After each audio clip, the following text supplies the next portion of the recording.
एक समय की बात है। एक जंगल में एक छोटी सी फुर्तीली गिलहरी रहती थी, जिसका नाम था चुटकी। वह बहुत मेहनती थी और हमेशा अपने लिए और अपने परिवार के लिए अखरोट और जामुन इकट्ठा करती रहती थी।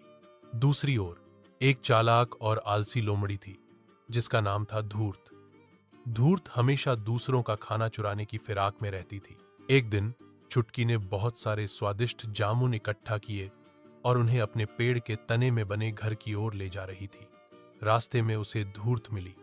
धूर्त की नजर जामुनों पर पड़ी और उसके मुंह में पानी आ गया। धूर्त ने मीठी आवाज में कहा, अरे प्यारी चुटकी, तुम इतने सारे जामुन अकेले क्यों ले जा रही हो? मुझे भी दे दो ना, मैं तुम्हारी दोस्त हूं। चुटकी जानती थी कि धूर्त कितनी चालाक है। उसने तुरंत कहा, नहीं धूर्त, ये जामुन मैंने बहुत मेहनत से इकट्ठा किए हैं, तुम खुद जाकर क्यों नहीं इकट्ठा कर लेती? धूर्त को गुस्सा आ गया, लेकिन उसने अपनी चालाकी नहीं छोड़ी। उसने कहा, तुम्हें पता है चुटकी, मैं जामुन इकट्ठा करना नहीं जानती। अगर तुम मुझे कुछ जामुन दोगी तो मैं तुम्हें एक बहुत ही मीठे जामुनों की जगह बताऊंगी। चुटकी को उसकी बातों पर बिल्कुल विश्वास नहीं था। उसने समझदारी से काम लिया और कहा, ठीक है धूर्त, पहले तुम मुझे वह जगह दिखाओ, फिर मैं तुम्हें जामुन दूंगी। धूर्त को लगा कि चुटकी उसकी बातों में आ गई है। वह चुटकी को एक ऐसी दिशा में ले जाने लगी जहां जामुन नहीं थे, बल्कि बहुत सारी झाड़ियां थीं।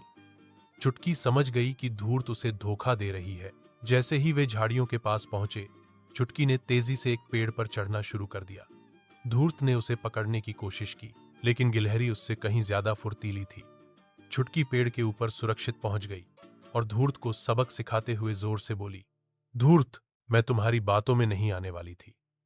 मेहनत का फल हमेशा मीठा होता है और दूसरों को धोखा देने से कभी कुछ नहीं मिलता। धूर्त शर्मिंदा होकर वहां से चली गई। चुटकी ने अपने जामुन सुरक्षित घर पहुंचाए और अपनी मेहनत से खुश थी। इस घटना के बाद धूर्त ने भी समझ लिया कि मेहनत करना ही सही रास्ता है और दूसरों को धोखा देने से कोई फायदा नहीं होता। कहानी से सीख।